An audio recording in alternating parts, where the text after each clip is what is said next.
transição, as taxas de natalidade e de mortalidade, que estão lá no começo, são altas. Natalidade alta, mortalidade alta. Então, o crescimento, que é a diferença das duas, é pequeno. A população quase não cresce. Depois, então, com o progresso da humanidade, né, a melhoria das condições socioeconômicas, recursos técnicos, medicais, da alimentação e tudo mais, a taxa de mortalidade baixa, primeiro, e a da natalidade continua alta. Então, essa diferença entre as duas é o crescimento, que durante a transição se torna muito grande. Com o tempo, então, a taxa de natalidade também começa a diminuir, em virtude, né, do status da mulher, que se modifica, a mulher passa a trabalhar e a ter também as suas obrigações em casa, então já não pode ter tantos filhos, a contracepção, né, o custo do filho, tem vários fatores, né? Antigamente os bens da família eram o filho e a terra. E o filho aportava muito mais para a família dos pais do que os pais para os filhos, né? Custavam um pouco e quando eles estavam na idade madura, eles iam trabalhar para a família. Com as mudanças, o filho passou a custar muito, né? Educação, tudo. E então o fluxo de bens e riqueza passou dos pais para os filhos. E aí o número de filhos diminui também decorrente disso. Consequências, que é o que a gente vê para poder fazer as projeções. O crescimento da população nesse período e depois a diminuição, né? Modificação na distribuição dos grupos etários, que é muito importante.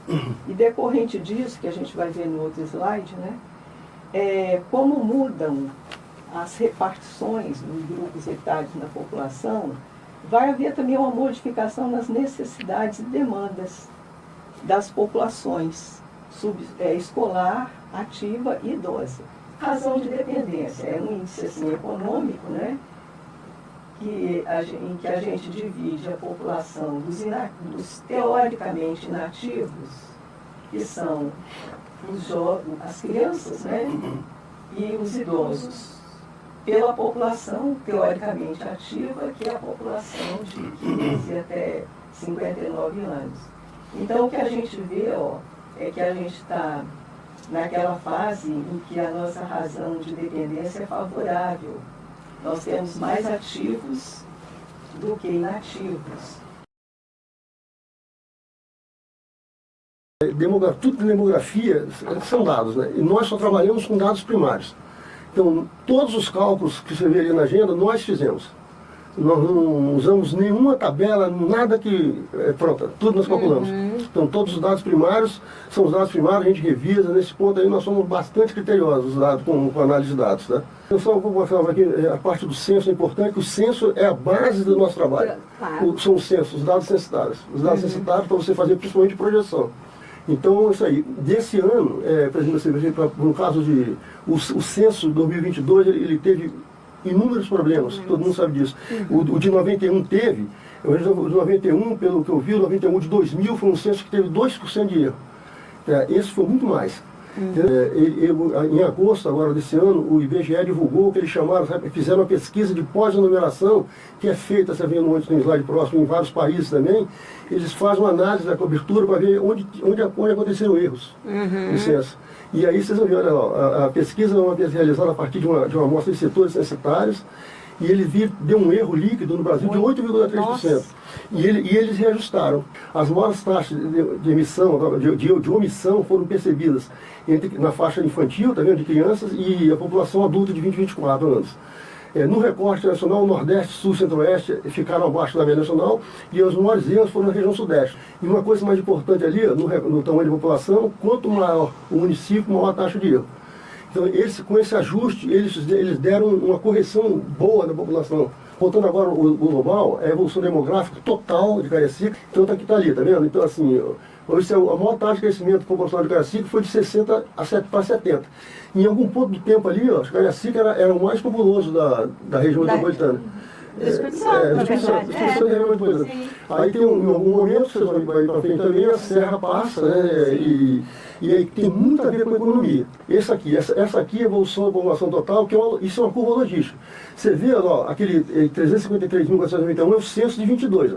Olha, se você tirar aquele ponto ali, ó, e botar a curva indo direto, é uma logística direita, tá vendo? Ela passa diretamente ali e vai fazer uma assíntota que a gente colocou no nosso relatório de lá, por volta de 500 e tantos mil, 600 mil. Ela nunca vai atingir esse valor, mas não, seria um limite. Limite dela. Um limite matemático, assim, entendeu? Mas então aqui você vê a população urbana em Cariacica já colocando esses dados novos, tá? Os dados de 2022, tá? Você vê aqui, tá? Então ali está vendo em vermelho urbana, está sempre crescendo, que é o natural, tá? E aqui está em proporção, tá vendo? A proporção está seguindo o crescimento natural. E o ES e Cariacica urbana, onde botou ali, tá vendo? Aqui, ó, é a evolução da população residente em Cariacica, só Cariacica, tá vendo? O total.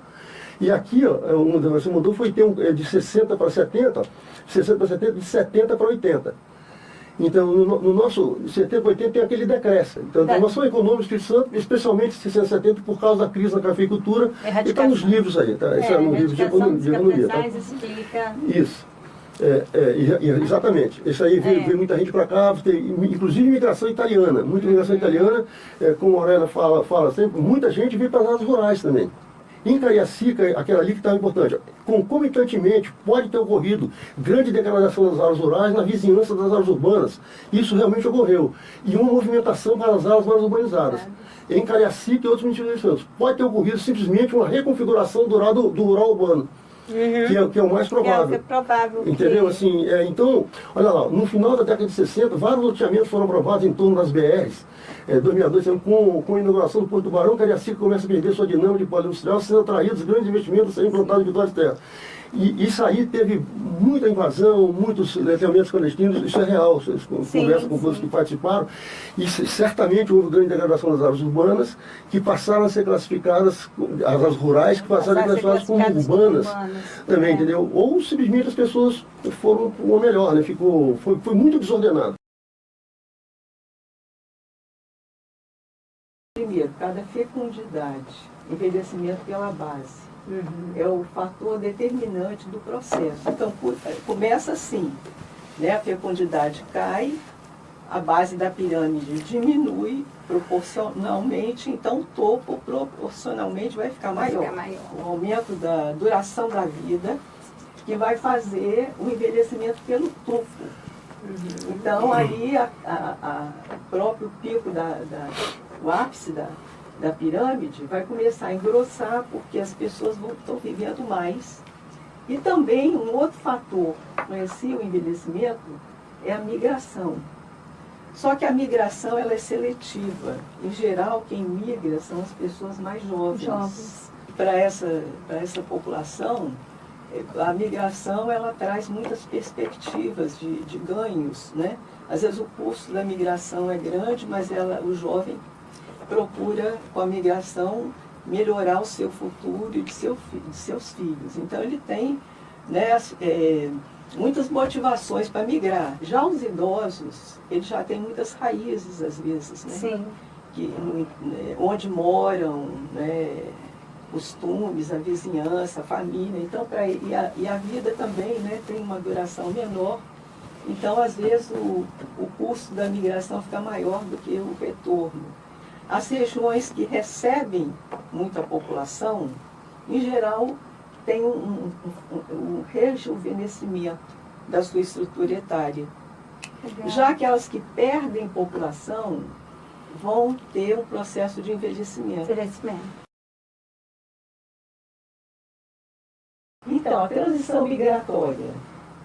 Bem, no início tem migração internacional, tem uma série de tipos de migração. Dentro do país, em geral, quando a população cresce muito e mora na região, em geral a população é rural, então a primeira fase é a migração rural-urbana. Até que chega um momento em que o campo já é uma fonte tão grande, né, de mão de obra.